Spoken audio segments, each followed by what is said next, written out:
Neemias capítulo 2 diz o seguinte, meus irmãos: no mês de Nisan, no ano 20º do rei Artaxerxes, uma vez posto o vinho diante dele, eu o tomei para oferecer e lhe o dei. Ora, eu nunca antes estivera triste diante dele. O rei me disse: por que está triste o teu rosto, se não estás doente? Tem de ser tristeza do coração. Então temi sobremaneira e lhe respondi: viva o rei para sempre. Como não me estaria triste o rosto, se a cidade onde estão o sepulcro de meus pais está assolada, e tem as portas consumidas pelo fogo? Disse-me o rei: o que me pedes agora? Então orei ao Deus dos céus e disse ao rei. Essa é a oração mais rápida da Bíblia, hein? Então orei ao Deus dos céus e disse ao rei: se é do agrado do rei, e se teu servo acha mercê em tua presença, peço-te que me envies ajudar a cidade do sepulcro de meus pais, para que eu a reedifique. Então o rei, estando a rainha sentada junto dele, me disse: quanto durará a tua ausência? Quando voltarás? Aprove ao rei enviar-me, e marquei certo prazo. Deixa a sua Bíblia aberta, por favor. Bom, o que nós vemos aqui é um contexto de extrema intimidade de um homem que servia ao rei. E nós sabemos que Neemias estava vivendo naquele período onde o povo sofria as mazelas do exílio, as consequências do seu pecado. E nós sabemos que Neemias, diante desse contexto, era um homem estável, vivia num contexto de estabilidade, era um homem de confiança do rei. A história conta que somente o copeiro e a rainha tinham tamanho acesso à intimidade do rei. E nesse contexto, Neemias era tão íntimo do rei que um dia ele chega para trabalhar e o rei olha para ele e diz: olha, o que está acontecendo com você, Neemias? Você está com um semblante caído, você está triste. A gente reconhece. Quando a gente tem intimidade com alguém, só de bater os olhos a gente sabe o que a pessoa está sentindo, se ela está bem ou não. E o rei naquela manhã olha para ele e fala assim: o que está acontecendo com você? E o tamanho do coração daquele homem, movido pelo Espírito de Deus a entender uma circunstância adversa do seu povo, a entender que havia uma calamidade, uma crise que precisava de resposta, que precisava de alguém para ser a resposta. Ele abre o seu coração ao rei, mesmo na sua insignificância, mesmo naquele contexto onde ele não tinha talvez tamanha liberdade ou ousadia, mas ele resolve dizer o seguinte: como eu não estaria triste se tem uma mazela no mundo e eu estou aqui vivendo bem? Um cargo de respeito, um cargo considerável, tinha com certeza recursos, tinha um nome a zelar, tinha uma estabilidade. Quando terminava o seu turno, ele entrava na sua casa, vivia a sua vida, tinha talvez as suas perspectivas de futuro, quem sabe a sua segurança, quem sabe deitava a cabeça num travesseiro tranquilamente, sabendo que no dia seguinte teria o pão, teria o trabalho, teria a tranquilidade, teria a estabilidade. Mas o coração que é tocado pelo Espírito de Deus é um coração que precisa responder às mazelas do mundo. A igreja do Senhor Jesus precisa aprender a responder às mazelas do mundo. A igreja do Senhor Jesus não pode ficar de forma alguma sem responder às demandas missionárias do mundo, sem as circunstâncias adversas que o mundo vive. A igreja do Senhor Jesus não pode ficar inerte diante de crises absurdas que vemos nos dias atuais. E Neemias teve esse sentimento nesse contexto, quando descobriu que Jerusalém estava assolada, derrubada, as pessoas viviam em miséria, as pessoas estavam estagnadas. Quem sabe as pessoas tinham o mesmo sentimento dessa refugiada, estavam vivendo num limbo, não tinham mais o seu passado, não tinham perspectiva do futuro, não tinham condições de sonhar. Talvez, irmão e irmã, nessa noite eu e você nunca conseguiremos sentir exatamente o que é isso. Eu não conheço a sua vida, mas é muito provável que eu e você nunca tenhamos sentido o que um refugiado sente, o que uma pessoa que é forçada a se deslocar da sua realidade sente. Alguns anos atrás nós recebemos alguns refugiados em Vila Velha. Na verdade, o ápice da guerra da Síria, nós estávamos em Vila Velha. Nós recebemos ali um casal de refugiados que tinha um filho. Foi o primeiro casal com criança que nós recebemos, casal sírio. Então nós preparamos ali uma brinquedoteca, preparamos um cantinho para o menino. Ele tinha seus 4 ou 5 anos de idade. Nós preparamos ali uma estrutura para receber a primeira criança do nosso programa de acolhimento a refugiados. E quando eles chegaram no aeroporto em Vila Velha, a esposa, a mãe, tinha um problema de diabetes, estava passando mal, muito mal, e foi para o hospital direto, do aeroporto, junto com o seu esposo. E aí nós levamos o menino lá para a base. Deixa com a gente, uma criança a gente cuida, tranquilo. Imagina uma criança de 4 ou 5 anos, ligada no 220, que só falava árabe. Você imagina a situação que nós vivemos ali. E essa criança chegou, quando nós abrimos a porta da base, assim, na missão, ela começou a correr, esse menino começou a correr, num desespero gigantesco, e corria, gritava, e chorava, e ria, e ele pegava as coisas, jogava para cima, fazia bum, jogava, e entrou naquela brinquedoteca, mas parecia um furacão levando tudo assim. Aí eu olhava para aqueles 6, 7 missionários parados assim, olhando para o menino correr, sem saber o que fazer. Eu perguntei: alguém fala árabe? Para pedir para ele parar em árabe? E esse menino estava ligado no 220, foi aquela confusão, demos até suco de maracujá para o menino, para acalmar ele. Os pais chegaram, quando os pais chegaram ele desmontou, acalmou, abraçou os pais e dormiu. Pouco tempo depois, conversando com o pai o único que falava inglês, a esposa e o filho só árabe, e ele disse o seguinte: pastor, ele foi criado no meio da guerra. O único barulho que meu filho sabe e ouviu desde que nasceu é bum, é barulho de guerra, é barulho de bomba. Ele não sabe brincar sem a iminência de uma guerra. Ele com seus colegas na rua estão brincando e precisam às vezes correr para casa porque a guerra começou no vilarejo do lado. Nós estávamos vindo para cá, conseguimos o visto, porque a mais, na verdade, nós acolhemos os refugiados que conseguem sair. Nós não temos braço para trazer os refugiados, mas quando eles conseguem, nós ajudamos na parte documental, mas quando eles conseguem sair, eles pisam no Brasil, nós assumimos toda a responsabilidade por um período, dentro do nosso programa. Cuidamos de toda a parte documental, clínica, psicológica, enfim, todo o acolhimento, aulas de português, todo o processo, para que numa segunda etapa os refugiados possam, em parceria com igrejas do Brasil todo, recomeçar a sua vida aqui. Nossa ideia é essa, é ajudá-los a recomeçar num país livre. Enfim, esse irmão chegou e dentro desse contexto estavam saindo ele e a família do seu irmão. O seu irmão também tinha a mesma configuração, esposa e um filho pequeno, que era primo do Giacomo, esse menino ligado no 220. E aí eles passaram por uma barreira do Estado Islâmico e o irmão ficou no carro de trás. Estavam ainda tentando convencer os soldados a deixá-los passar, e o pai parou um carro um pouquinho lá na frente e ficou esperando. E esse menino foi no banco de trás e debruçou a cabeça olhando o carro do seu priminho. E por alguma discussão, alguma crise, houve uma briga, e os soldados do Estado Islâmico metralharam o carro do seu primo, com a mesma idade dele. Imagina aquela criança vendo aquela cena do seu primo, do seu tio, da sua tia sendo mortos na sua frente por causa da perseguição religiosa e por causa da guerra. Essa é a realidade. E quando eu entendo essa realidade, quando eu vivo essa realidade como igreja do Senhor Jesus, eu preciso ter e viver o sentimento que Neemias teve. Neemias levantou de manhã para trabalhar mal, arrebentado, com o coração arrebentado, porque a mazela que estava refletida na vida daquele povo era a mazela que estava se refletindo no seu próprio coração, e ele decidiu encarar aquilo como um problema próprio, um problema seu, como parte daquele povo. E o que aconteceu no coração dele até chegar nessa oração e nesse momento com o rei, é o que nós podemos ver a partir do capítulo 1. Dá uma olhada para mim, por favor, Neemias capítulo 1. As palavras de Neemias, filho de Acalias: no mês de Quisleu, no ano 20º, estando eu na cidadela de Suzã, veio Anani, um dos meus irmãos, com alguns de Judá. Então lhes perguntei pelos judeus que escaparam e que não foram levados para o exílio e acerca de Jerusalém. Olha o verso 3, meus irmãos. Disseram-me: os restantes que não foram levados para o exílio se acham lá na província, estão em grande miséria e desprezo. Os muros de Jerusalém estão derribados e as suas portas queimadas. Segura, por favor, a sua Bíblia aberta. O que nós percebemos?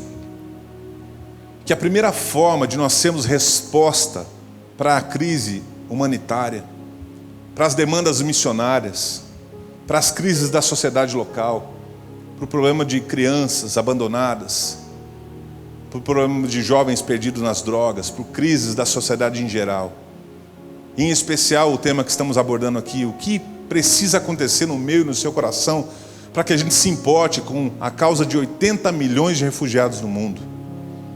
A primeira coisa que Neemias me ensina é o interesse, o desejo de conhecer literalmente o problema. Eu preciso me interessar pelo problema alheio. Eu preciso conhecer a crise do próximo. Porque quando eu olhei para o Giacomo a primeira vez, a primeira coisa que passou no meu coração foi assim: meu Deus, estamos recebendo aqui um menino desobediente. Estamos recebendo aqui um menino irritante, que vai dar trabalho. Oh meu Deus, segura isso aí. Já pensei como que eu ia segurar aquele menino. Se a mãe dele tivesse que dormir no hospital, eu já estava imaginando que eu ia ter que dar uns rivotrilzinhos para ele, né, irmão? Rivotril, não pode nem falar, isso está sendo gravado, né? Um rivotril gospel, pode ser alguma coisa assim? Eu não sei, a gente ficou desesperado. E ao mesmo tempo me passava aquele sentimento de indignação. Olha, como que um menino pode ser tão mal educado assim? Como que um pai pode ser tão desleixado assim na criação do seu filho? E acontece que houve um intervalo, porque eles chegaram, o menino acalmou, dormiu, a esposa estava se recuperando, e eles foram para o quarto, que nós tínhamos ali na base, quartos separados para eles. E depois de um pouco de tempo que nós tivemos uma conversa com ele, 1 ou 2 dias depois. Então nesse tempo todo, eu ainda estava com um ponto de interrogação, mas é muito mais fácil ficar com um ponto de interrogação antes de saber da realidade da pessoa, antes de conhecer a realidade da pessoa. Olha, irmãos, quando nós começamos o trabalho de refugiados no Brasil, muitos líderes, pastores, líderes de missões e inclusive membros de várias igrejas do Brasil que eu passei, vinham com um discurso pronto dizendo o seguinte: olha, esses refugiados aqui, eles estão só incomodando aqui no Brasil. Eles estão vindo aqui para roubar o nosso emprego. Aí eu pensava, que emprego, né? Que emprego? Estão vindo aqui, vão bagunçar nossa economia. Eu falei, mas? Como? Eu fui numa igreja uma vez, pastor, e aí tinha um gramadão, parecia quase que um campo de futebol do lado da igreja. E aí o pastor veio cheio de alegria no coração, dizendo assim: olha, agora existe um jardineiro aqui que é haitiano. Isso é uma benção. Eu pagava R$300 por mês para um jardineiro, agora eu pago 150 e o haitiano faz a mesma coisa. Eu olhei bem para a cara dele, pastor, e me subiu uma ira santa. Por que você não paga os mesmos 300 para o haitiano, meu irmão? Por que você não consegue sentar com ele e tentar entender a dor dele, o porquê que ele veio para o Brasil? Nós temos uma base no Haiti. O primeiro trabalho da Mais foi no Haiti. A primeira vez que eu pisei o pé naquele país, eu me apaixonei pelo Haiti. Me apaixonei. Amo muito aquela nação. E nós temos hoje missionários nativos haitianos que cuidam do nosso projeto lá. E eu acompanhei dia após dia, minuto após minuto, a dor, a mazela que aqueles irmãos sentiram. Não é possível que, se eu me interessar em conhecer, trocar 5 minutos de conversa com um haitiano, descobrir o porquê que ele está aqui, se eu conversar com um refugiado sírio, com qualquer refugiado que estiver aqui no nosso país, sentar com ele e conversar por alguns minutos, eu, como cristão, não vou me sentir tocado a responder de alguma forma a sua demanda. Agora, se não houver em mim nenhum tipo de sentimento, de empatia, porque é isso que o reino de Deus é, meus irmãos. A empatia, a resposta precisa passar pela empatia, o desejo de conhecer a necessidade do próximo. Eu só vou ser resposta à demanda de alguém se eu me interessar por essa demanda. Olha só, deixa eu te dizer uma coisa aqui. Olha alguns dados que nós temos aqui no Brasil, preste atenção nisso. Isso inclui toda a demanda missionária, toda a demanda que o Brasil tem hoje. Nós temos no Brasil 1.200.000 ciganos. 1.200.000 ciganos. 700.000 ciganos não conhecem a Cristo. Você tem medo de cigano, meu irmão? Quando você era pequeno, sua mãe falava assim, ou sua avó falava assim: cuidado, hein? Cigano vai te levar embora. A gente cresce com isso, não cresce com medo do cigano? É uma comunidade que tem mazelas, que tem pessoas como eu e você, que tem dores, que tem crises e que precisam desesperadamente de Jesus como eu e você. 700.000 ciganos. Pastor Igor Shimura, um grande amigo, é um dos que desenvolve um grande trabalho com ciganos no Brasil. Nós temos entre os ribeirinhos ainda mais de 10.000 comunidades ribeirinhas que não conhecem a Jesus. 10.000 comunidades ribeirinhas sofrendo sem Cristo. Nós temos 9 milhões de surdos no Brasil. 9 milhões de surdos, irmãos. 0,01% se declaram crentes no Senhor Jesus. Menos de 1% deles se declaram cristãos. 9 milhões de surdos. Isso é uma mazela. É uma parte da sociedade que está caminhando a passos largos para o inferno sem Cristo, porque talvez a gente não conheça isso, essa realidade. Nos grandes centros brasileiros nós temos mais de 100 etnias. Foi feita uma pesquisa recente de mais de 100 etnias diferentes espalhadas nos grandes centros brasileiros. 100 etnias. Se você for nas capitais brasileiras, você encontra no centro, vai para o centro de São Paulo, centro do Rio de Janeiro, você encontra etnias ali, você esbarra com vários países. Eu tenho a impressão, pastor Luciano, de que a gente não foi cumprir o ID. Aí Jesus falou, pera, deixa eu resolver esse negócio para eles aí. Eu vou mandar os refugiados para eles aí. Eu tenho essa leve impressão. E sabe o que acontece, meus irmãos? Entre esses refugiados, existem, por exemplo, refugiados da Arábia Saudita. A Arábia Saudita é um país onde que muito provavelmente eu e você nunca vamos conseguir pisar lá como um cristão, como um missionário. Há uma severa perseguição à igreja do Senhor Jesus.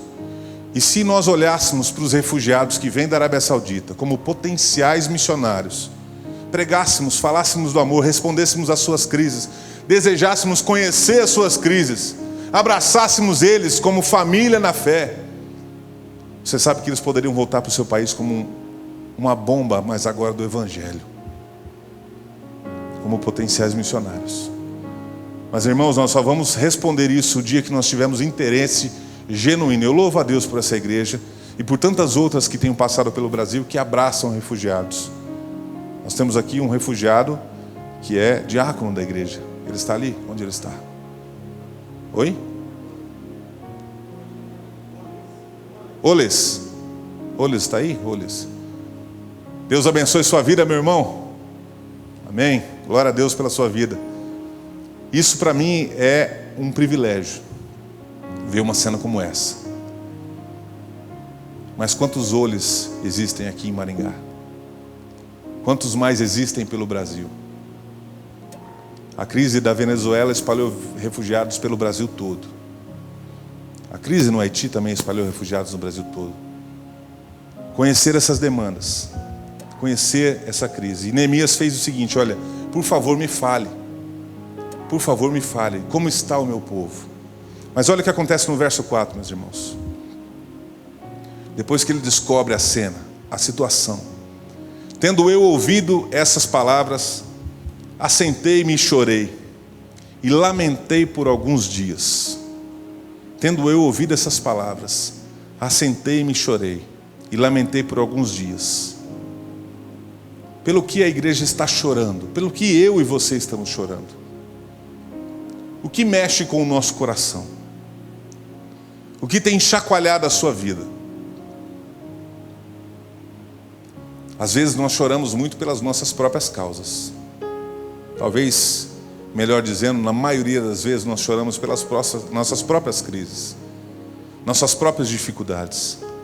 E não há nada de errado com isso. Não há problema algum chorar as suas próprias dores. Não há problema algum chorar as próprias mazelas da sua casa, da sua família.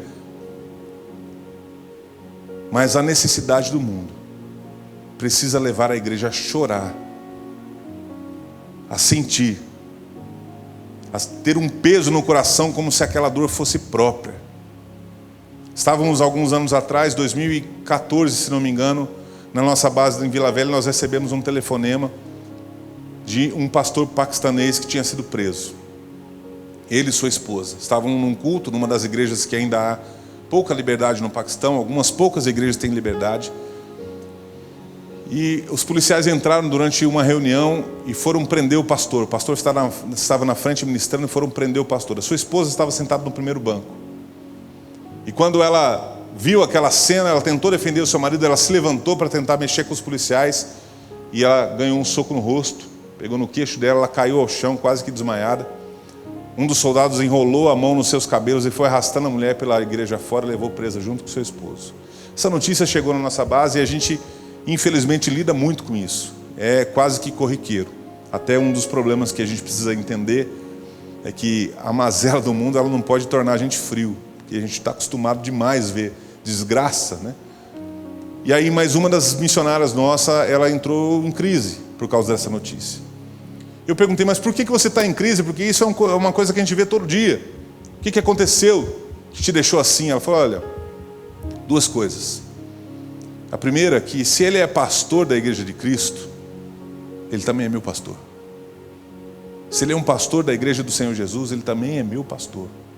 E a segunda é, eu também sou esposa de pastor, poderia ser eu no lugar daquela mulher. Poderia ser eu. Chacoalhou a vida daquela mulher. E Neemias, quando decide sair do seu local estratégico, tranquilo, cômodo, estabilizado, ele decide buscar informação sobre a crise alheia, ele recebe a informação e essa informação chacoalha a sua vida, mexe com o seu coração. Acontece que em inúmeros casos nós começamos a endurecer o nosso coração. Olha só, quer uma prova disso? Quando aconteceu em 2001, se eu não me engano, a queda das Torres Gêmeas. Lembra como o Brasil ficou, como o mundo ficou? A gente ficou temeroso, chorando aquelas crises. Mas de lá para cá, meus irmãos, se você observar a história, por causa dessa informação em tempo real que nós temos, com um clique você acessa notícias do mundo todo, nós descobrimos a facilidade de informações, e informações problemáticas e crises como essa chegam para nós todos os dias. Todo dia você acessa, tem alguém morrendo, tem alguém sendo assassinado, tem um atentado à bomba, tem um terrorista que fez tal coisa, tem agora o Lázaro que está na televisão. A gente vê desgraça o tempo todo. E o nosso coração não pode se acostumar com o problema. O nosso coração não pode se acostumar a passar pelas ruas da nossa cidade e ver pessoas necessitadas, ver refugiados e olhar para aquilo e achar que isso é normal. Talvez você não precise responder a todas as demandas porque Deus te confiou uma vocação específica. Nem todo mundo vai cuidar de refugiados no mundo. Nem todo mundo vai cuidar de moradores de rua no mundo. Nem todo mundo vai cuidar de menores, de órfãos, de viúvas. Nem todo mundo vai trabalhar especificamente com isso. Mas qualquer coisa que destoie do plano central de Deus para a humanidade precisa chacoalhar o coração da igreja. Eu não posso me acomodar com essas notícias. Neemias, quando ouve aquele problema, ele se assenta e chora e lamenta por alguns dias. Ele se posicionou e sentiu a dor como se fosse a dele. Pelo que você tem chorado, meus irmãos. 2013 foi o primeiro refugiado que nós recebemos no Brasil. A Maia já trabalhava com refugiados fora. Estávamos no escritório em Vila Velha, tocou o telefone. E aí alguém no Rio de Janeiro, um pastor de uma igreja no Rio de Janeiro, falou o seguinte: olha, chegou aqui na minha igreja um pastor paquistanês e mais 4 líderes. E eles entraram aqui por causa da Jornada Mundial da Juventude. Sabe aquele evento da Igreja Católica? E eles conseguiram que um padre paquistanês ajudasse eles com uma carta. Eles entraram fugidos da perseguição, esconderam suas famílias lá e vieram para o Brasil. E de repente esse cara chega no Brasil, sai do aeroporto, procura uma igreja evangélica e pede ajuda. E eles ligaram para nós, entraram na internet, acharam o nome da Mais e nos ligaram. Esse pastor se tornou um grande amigo, foi o primeiro refugiado perseguido, recebido pela Mais no Brasil. E dentre tantas histórias da perseguição, uma delas me marcou muito. E o pastor Javed dizia o seguinte: olha, eu precisei esconder os meus filhos, a minha família, minha esposa, mas eu ligo para casa. E quando eu ligo para casa, o meu filho mais novo, que tinha a idade da Maiara, 4 a 5 anos, ele fala assim: papai, por favor, vem me fazer dormir. Eu estou com saudade de dormir no seu colo. Estou com saudade do seu abraço a hora que eu deito na cama. Ele tinha essa intimidade com o menino, fazia o menino dormir abraçado. E todas as noites que ele ligava para casa, o menino pedia, ele dizia assim: espera que o papai vá essa noite. Ele achava mais fácil dizer isso do que tentar explicar para o menino que o pai dele estava perseguido por causa da fé. E era uma luta constante ligar para casa e saber que o seu filho pedia e clamava por um abraço do pai na hora de dormir e não tinha.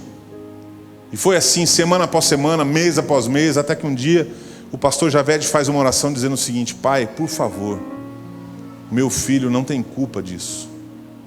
E eu não consigo cuidar dele. Cuida do meu filho, por favor. ficou alguns dias muito mal, muito chacoalhado com aquela situação, muito mexido, mas resolve ligar para casa. E quando ele liga para casa, o filho está perto do telefone, e a esposa diz: olha, ele está aqui todo dia tentando esperar você ligar, e você ligou, então ele quer falar com você. Papai, obrigado.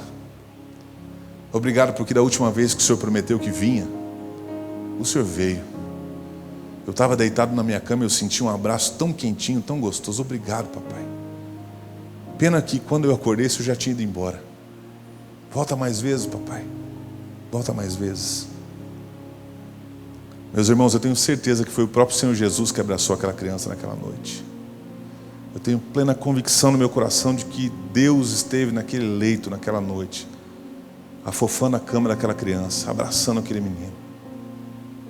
Acontece que quando o pastor Javed me contou essa história, nós choramos juntos, ali com os obreiros da Mais, e eu fui para casa.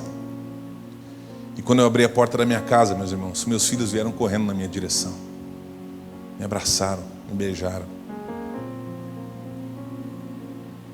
E eu abracei os meus filhos chorando, pensando no pastor Javed. Se a dor de uma pessoa como essa não for a dor do nosso coração, nós precisamos acender uma luz de atenção no nosso cristianismo. Se a dor das pessoas, se a crise da humanidade, se a dor de centenas de milhares de refugiados não mexerem comigo e com você, meus irmãos, algo está errado. E Neemias se lamenta, chora, e o texto diz: tendo eu ouvido essas palavras, assentei-me, chorei e lamentei por alguns dias, estive jejuando e orando perante ao Deus dos céus, e disse: ah, Senhor, Deus dos céus, Deus grande e temível, que guardas a aliança e a misericórdia para com aqueles que te amam e guardam os teus mandamentos. Estejam, pois, atentos os teus ouvidos, os teus olhos abertos para acudires à oração do teu servo, que hoje faço a tua presença dia e noite pelos filhos de Israel, teus servos. E faço confissão pelos pecados dos filhos de Israel, os quais temos cometido contra ti. Preste atenção no tempo que ele coloca aqui. Nos quais temos cometido contra ti. Pois eu e a casa de meu pai temos pecado. Temos procedido de todo corruptamente contra ti. E não temos guardado os mandamentos, nem os estatutos, nem os juízos que ordenastes a Moisés teu servo. Lembra-te da palavra que ordenastes a Moisés teu servo, dizendo: se transgredirdes, eu vos espalharei por entre os povos. Mas, se vos converteres a mim, e guardares os meus mandamentos, e os cumprirdes, então, ainda que os vossos rejeitados estejam pelas extremidades do céu, de lá os ajuntarei e os trarei para o lugar que tenho escolhido para ali fazer habitar o meu nome. Estes ainda são os teus servos, e o teu povo que resgataste com o teu grande poder e com tua mão poderosa. Meus irmãos, essa é uma oração de extrema confissão e sinceridade. Uma oração em que Neemias, depois de muito refletir, estive jejuando, estive orando, lamentei por alguns dias, chorei por alguns dias. Com certeza aquilo ficou impregnado no coração daquele homem, com certeza aquilo movimentou o coração, a mente. Eu imagino Neemias com aquela mente acelerada, tentando descobrir o que estava acontecendo, tentando descobrir como que ele poderia responder a essa crise. E ele faz uma oração de confissão ao Senhor: Senhor, eu quero te dizer uma coisa. Eu não estou sofrendo hoje como aqueles irmãos, porque o Senhor foi muito misericordioso comigo.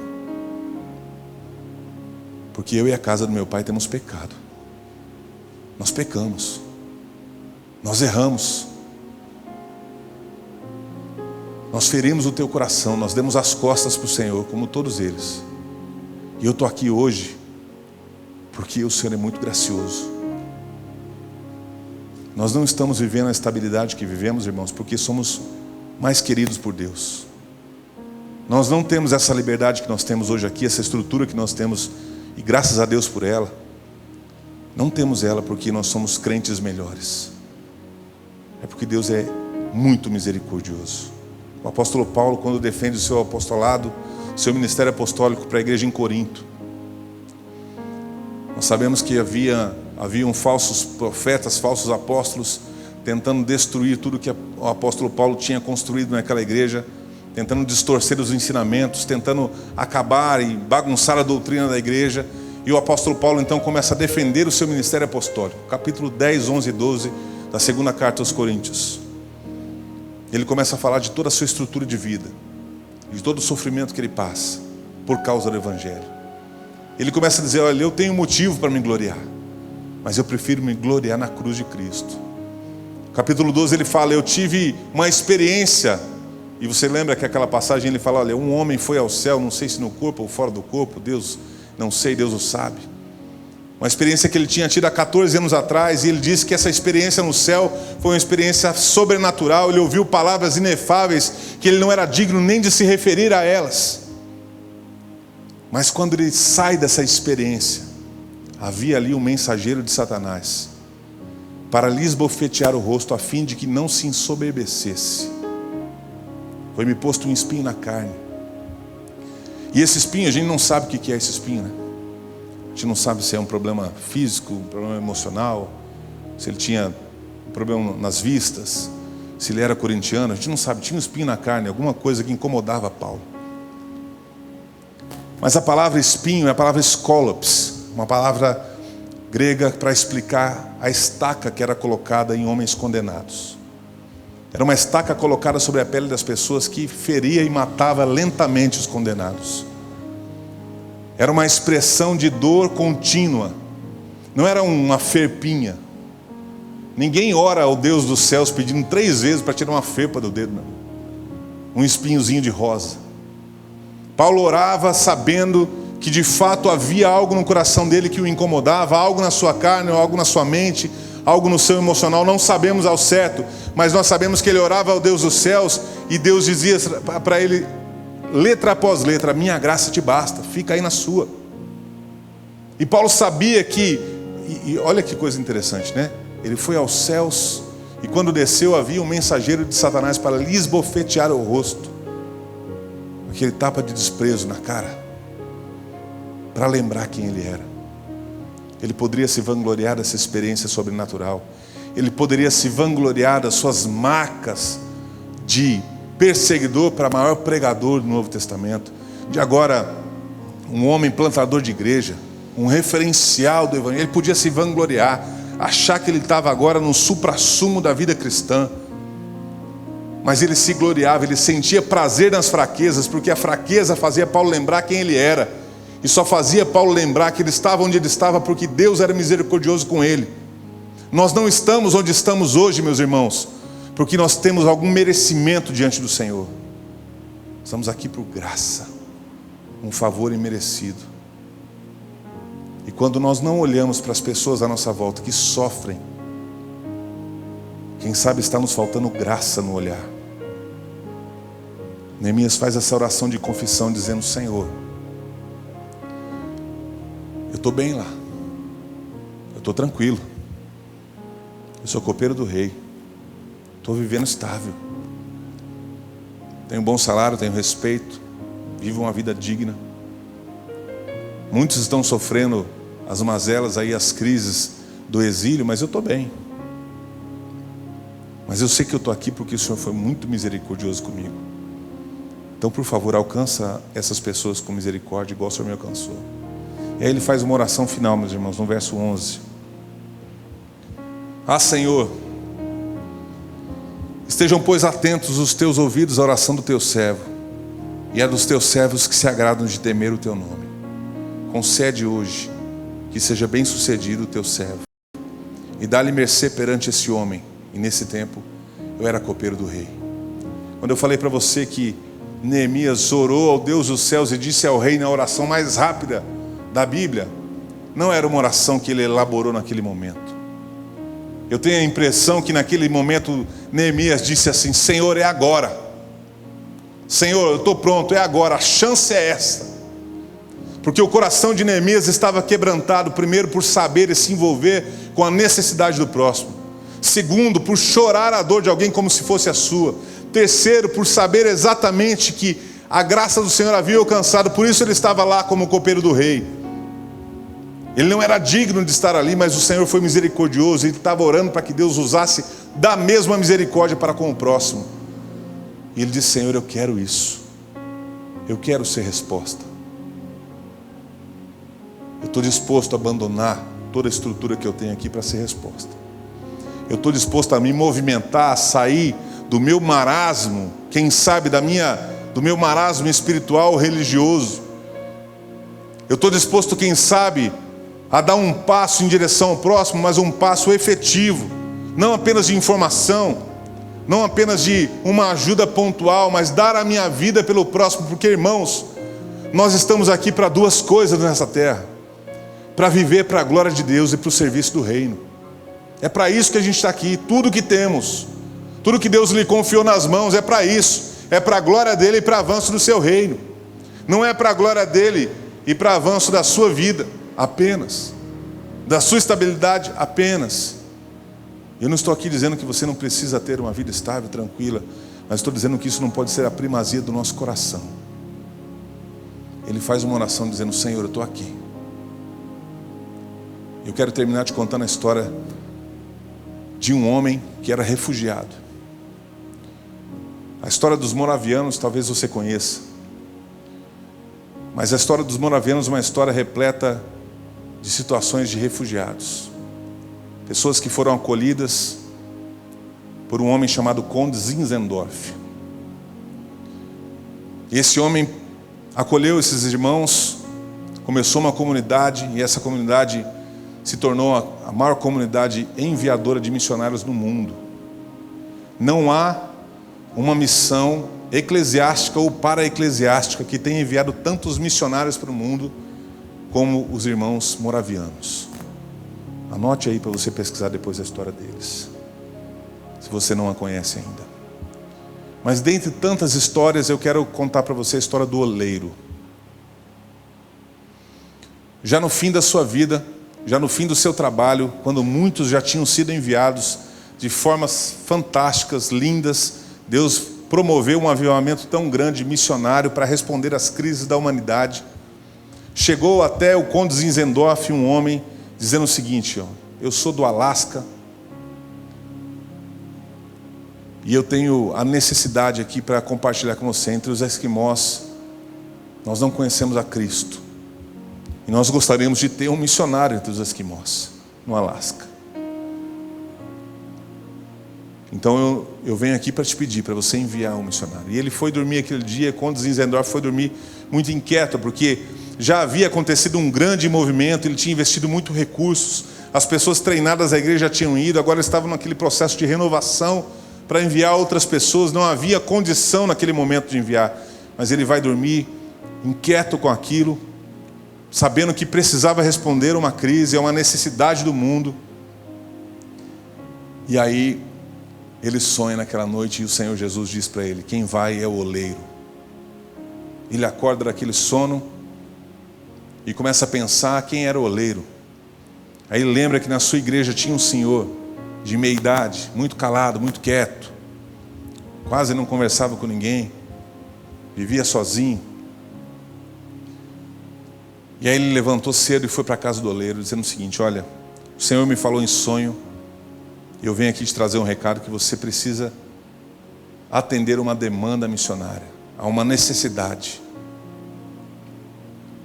É o seguinte: você vai ser enviado por nós para o Alasca, mas eu tenho 3 coisas para te dizer. A primeira, você vai sozinho, porque não tem ninguém para mandar para você, com você. A segunda, você vai sem dinheiro, porque o nosso dinheiro aqui, nosso orçamento já estourou. Eu não tenho dinheiro para te mandar. E a terceira, você vai, mas eu não sei nem se você volta, porque eu nem sei onde fica o Alasca. Uma proposta boa, né, irmãos? Imagina, o pastor Luciano chega para você: olha, você vai para uma missão hoje, você vai para responder uma demanda, mas você vai sozinho, sem dinheiro, e não sei nem se você volta. E diante daquela proposta indecorosa, aquele senhor de meia idade, calado, ele pede 2 minutos para orar. Assim: por favor, me dê 2 minutos para orar. Ele abaixa a sua cabeça, ora. Eu fico imaginando a cara do Conde Zinzendorf diante daquela cena. Eu fiz uma proposta das mais indecentes para esse homem. Ele me pediu só 2 minutos para orar. Primeiro, se fosse para mim, não sabia nem se eu ia orar. Que resposta que eu ia dar para aquele irmão nessa proposta. Ele pediu 2 minutos, abaixou sua cabeça e levantou no final da oração e disse o seguinte: eu vou, mas eu tenho uma condição. Qual? Eu preciso de um par de sandálias. eu preciso de um par de sandálias. O conde foi rápido na sua casa, trouxe um par de sandálias para aquele homem e disse o seguinte: amanhã cedo nós viemos aqui e vamos despedir você para essa missão. Venham com os líderes da igreja, nós vamos fazer o seu culto de envio. Na outra manhã seguinte, rapidinho, o conde amanheceu o dia, foi lá e bateu na porta. A primeira, a segunda, a terceira vez ninguém atendeu. Na quarta vez saiu uma vizinha e ela disse o seguinte: olha, esse homem bateu de madrugada aqui na minha casa, me entregou muitas das suas coisas e disse para mim que não podia te esperar, porque ele tinha uma missão muito importante e urgente, ele já foi embora. Um homem pobre, com certeza era, porque a única condição que ele estava pedindo era um par de sandálias. Um homem que nós não sabemos nem seu nome. Já procurei em várias biografias dos moravianos, mas ninguém cita o nome dele. Nós não sabemos o que aconteceu com esse homem depois dessa ida. Mas o que se sabe hoje, na história, é que mais de 50% dos esquimós no Alasca são salvos em Cristo Jesus. São irmãos na fé. Por causa da obediência de um homem que decidiu responder a uma crise. Um par de sandálias, 2 minutos para decidir, em oração.